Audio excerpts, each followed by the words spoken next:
the differences between a rookie and a veteran. Mike, what do you think the telltale, aside from experience, because that's a given? Well, aside from the shiny shoes and the polished brass, squeaky leather, the squeaky leather, 400 little things on the belt, and the PR-24. Yeah. So they've never done anything in a career, and they already have like the citation bars on it. So a PR-24, you guys are well aware. No cop ever carried their PR-24. Nobody did. PR-24 is the baton with the handle on it, for people who want to know. And I remember, so I never put mine on. I can honestly say that. But a couple guys came out of the academy, and they're coming with a PR-24. I remember taking it out of his belt. I'm like, and I threw it in the woods. I go, get this fucking thing out of here, man. Dude, we had a lot of fun in the academy with PR-24 as well. We had to keep them under the table on our, they weren't desks, they were just tables. And we had to put them there. And once one of them hit the ground, it's dropping a weapon. So you had to do 25 push-ups. So you'd see a guy like falling asleep in front of you. You'd pull your chair back, you'd hit your PR-24 and hit the ground. Guy's got to wake up, do 25 push-ups. It was a lot of fun. It was a lot of fun. Yeah. It was a lot of fun. Well, what was the most fun you ever had in the academy as a rookie? There you go with that rookie again. As a new guy. In the academy? I told you, for the purposes of this, I'm going to use the term rookie. Or first out on the road or in the academy. Academy, listen, the academy is a hanging whole out different ball of wax. Going out for drinks. Yeah, I'll be honest with you. Let me preface it by saying I went to the academy with Mike DePalma. Yeah. No, you know what? Nikki. I kind of got obsessed with that truck guy. Did you get Still to this day, it drove me crazy. And, what, the roach coach? and I used to love Nicky Burke's reaction. I'm telling you, you don't understand. Go to the fucking academy for the roach coach. Listen to me. There was a different price for the same thing every single day. Give me $3.80, and I'm like, it was $2.75 yesterday. The hard-boiled egg, a banana, and a water. Like, how is this? A water. A water? Oh, water. I'm like, this is... So Nicky one day he got really upset. He goes, this is bullshit. I can't take it no more. And I was like, we got obsessed with this guy. So I actually had the opportunity to meet Nicky. He's probably still there. Yeah, he is. I actually had the opportunity of recently meeting Nicky. Oh, he's a great guy. And I said, I can't imagine you guys in the fucking academy together. Jesus. Listen, I was a squad leader, and Nicky was on my squad. So whenever he got in trouble, shit rolled uphill, and I got in trouble. The one time, he didn't have his uniforms tailored, right? And on the Friday before they're releasing us for the weekend, the training advisor comes up to him and says, "Burke, I want those uniforms tailored by Monday morning." He just looks at him and goes, "No problem, sir." So the instructor lit into him. "No problem, sir. I'd rather you say okie dokie, sir." I remember that. Who the fuck is your squad leader? And Sir, then you get in Failace, sir. Failace, get in my office right now. I'm like, motherfucking Nicky Burke. One of my greatest joys, I was a squad leader. I was squad 4. I remember it very clear. I was squad 4. And one of my greatest joys is my drill was a guy named Jimmy Marinara, and I didn't realize the value. Marinara. Yeah, It's from Hoboken, I think. I didn't realize the value of second. Jimmy. Jimmy was a Force Recon Marine. Like he looked like Scott Farkas from A Christmas Story. Green, like red hair, green teeth, smoked like a chimney, could still run a 5-minute mile, could stay in the lean and rest for days. And he was a little guy, right? He's about this tall, and he talked with a stutter. Serious as a heart attack. It was hard not to laugh at him. He was so serious. But I used to have to follow him for inspection, and my stomach was always fucked up in the academy. So I would follow him for inspection. I'd get in front of somebody, and I'd fart. And they'd have to stand there. I had a captive audience. They had to smell it. It was one of my greatest joys. That's so torturing. And I'm looking at them, and you can't even move. You see their lips curling. Because, again, I learned very early on that you can't take this shit too seriously. It'll eat you alive. And they knew it. Listen, it's all a game in the academy. We all know that. It's break you down, build you up. Paramilitary. I remember the first day I show up at the academy, and the instructor who knew me through other people, I didn't know him, and he says, "Donaldson, you don't belong here." I was like, okay. I start turning my car around. I'm like, I guess I wasn't on the list. I guess I got fired before anything. He goes, no, get back here. I honestly thought I didn't belong. He was right, though. He was right. I knew that was coming. Throw that fucking softball right up for you. Oh, God. But you know, there's a lot of different problems with police today. The current climate of police is very toxic. Bad press. We all get judged by our lowest common denominator, and it seems police today. Like, I'm thankful I'm retired with what's going on today. I'm so thankful. I'm not. This isn't a political debate, but we get judged by this one asshole in Minnesota. All of a sudden, all police are bad. But what do you think are some of the other problems that face police today? Social media. Social media? You think they're getting a lot of trouble with that? Definitely. Social media, cameras, and not that I'm saying it, things were illegal when, they weren't around. It's just, it's the eyes are on them all the time, no matter where you turn. Oh, you're talking about citizens against them. I thought cops posting stupid shit on social media. That's another thing, too. Social media. I mean, there's a million ways you can go with social media. Yeah. I used to, there was, back in the days of the flip phone cameras, that's how you knew it was a good accident, because all the troopers would be out there on the highway with their cameras out, taking pictures of it. Yeah. Somebody told me you can't even do that anymore. There's actually a memo put out. You are not to take any pictures. I rightfully so. Yeah, you're seeing people in their worst, their worst state, and the last thing you want to do is have someone taking a picture of you like that. I mean, I used to have my camera out because you get a car fire, and with a car fire, the tires will explode, but everybody thinks it's a gas tank. And I used to get the newer officers out there on a car fire, and I'd always have my cell phone back here waiting for the tire to explode and watching them shit their pants. But the optics on police are so bad now. They're so bad. And I don't understand how we got so far from us being saviors to being the bad guy all of a sudden. Always the bad guy. Well, like you said, it's the lowest common denominator. It's for some reason people want to hate cops now. I don't know if it's, like you said, it's because of the salary, or if you want to call it prestige of being a cop. They just, it's like this just hate for cops, and I just don't understand it. Until they need us. Exactly. Until they need us. Once they need us, all of a sudden we're pretty damn important. But do you ever think it's going to come back? The love for police, or you think it's gone forever? It's got to rebound sometime. Yeah, it's What are you going to do? Have a lawless society then? Just let criminals run rampant? I mean, I know they're letting them do it now.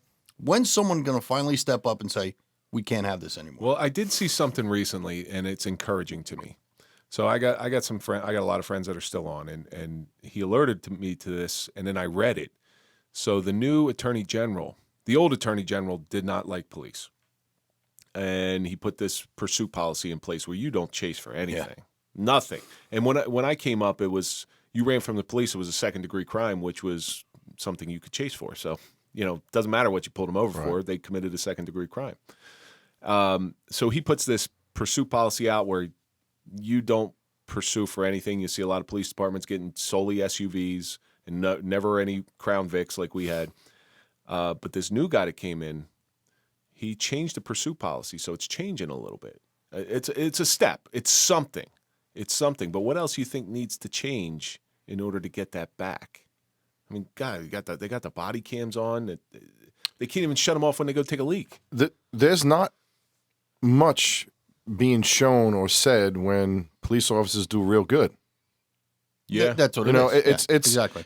You see a police officer, something goes wrong, and it's just plastered all over everywhere, social media. Because that's what sells papers. That's clickbait. That's nobody wants to see the cop that saved the baby. Right. They all want to see the cop that stepped on his dick one day and got himself in trouble. Right. They don't like the first, say, 15 minutes. They don't want to show that. They don't want to show what goes on prior to whatever an action is. And it's the same thing. Like it's. I mean, I don't have to tell you guys. It wasn't an easy job. Well, it's mentally. We all saw that in the Rodney King video. I was just going to say that. So Rodney King video. Some of our listeners are rather young and they don't know about the Rodney King video. Rodney King was a known criminal and had a bad drug problem. He takes the officers on a high-speed pursuit to a residential neighborhood doing about 90 miles an hour. The guy's high as hell on PCP. And they catch him. And it was somebody crashed though, right? I don't know. They tell him to get out, and they're giving him direction. They keep telling him, get down, get down, get down, stop. And he keeps moving forward. He keeps moving forward. The cops are amped up from the chase. And did they take a couple bonus shots on him with their PR-24s? Absolutely. Absolutely. And they should pay the price for that. But you please understand why they did it. They did it because their lives were just put at risk and they're pissed off. In that video, I've seen the entire video. You see the officers giving him direction, and you sort of understand why, even when they're hitting him, he's not going down. He's not totally stopping. So they go until the threat stops. That was a huge PR nightmare. And the police did I guess 9/11 had a lot to do with the resurgence of the attitude towards police. But, and for as tragic as 9/11 was, there was never such a love for law enforcement and military back then. Yeah. I mean, people were just coming up to you and thanking you. It was incredible. Yeah, it was unbelievable because back then. people got a glimpse of what lawless society looks like. Yeah. They got a glimpse of it. And people got a glimpse of what cops go through. I mean, listen, it wasn't us there. It was, Port Authority, it was NYPD and all that, and the FBI and CIA and everybody else that was in there digging and, and the gruesome pictures of 9/11. I think that it just endeared people towards law enforcement at that point. The unity amongst our own troops, because police, let's face it, we're crabs in a barrel. One tries to climb out, the other ones try to pull them back down. And even the unity amongst police themselves. It's a very undercutting profession.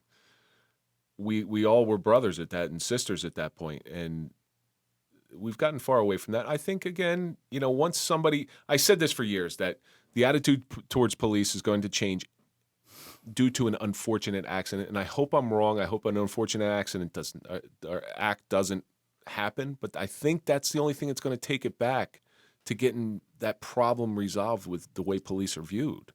But then there's another problem, and I want to bring this both up because you're the big fucking offender of this, is the administration. Yeah, Mike. Yeah. So once you got above... Offender of administration. So once you got above sergeant stripes, you are now an administrator. You are now a superior. You're no longer a supervisor. See, not necessarily in my role, though. As a patrol lieutenant, your job is the same thing as the sergeant. I heard you were morale gear. You know what that is. What's morale gear in the military? Something to make you happy. That was. Oh yeah. I'm like, what the? You're trying to get me pinched again. You're asking me these questions like you put me on a spot. I dealt with this. That wasn't on the list. Yeah, it's not on the list. I don't even have the list here. You're just trying to get me again. I'm not picking on you specifically because and not to sit there and give you a hard on or anything, but I did hear very, very good things about working underneath you. Well, that is true. That's not the norm. No, it's not the norm because when I got promoted, I took it seriously and I took it very personally. A lot of people had to get me. A lot of people had to do some behind the scenes work to get me promoted, and I never wanted to let anybody down. And I always told the guys that were working under me, I'm not the type of guy that's gonna bark out orders. I'm not gonna say, go do this, go do that, go do this. The way I gained their respect, I said, let's go do this. I'm a get your hands dirty kind of guy. I'm not gonna send my guys in to fight if I'm not gonna fight with them. And that's the way I got guys' respect. And like I said, being a lieutenant, in my department, when you're a patrol lieutenant, it's really the same thing as a patrol sergeant, because if that lieutenant takes off that day, the sergeant's in charge of the shift anyway. Right. So you're not an administrative lieutenant. That's where, like you said, the administration part comes in. I was a regular field guy. But this is something that everybody can relate to across the board, because I work for a lot of good bosses, a lot of bad bosses, inside police work and outside police work. And the best way I can drive this one home is, so I coach football, and I gave the ref a little crap, and the ref gave me a lot of crap because he had the power to do so. That elevated my players to play harder, because they knew that I was getting scrutiny from the ref. When they started doing that, I was like, wow, you know what? I did my job. And I have to imagine, I never made rank. I have to imagine that it's probably the same feeling that when your guys work for you because you're looking out for them, not over them.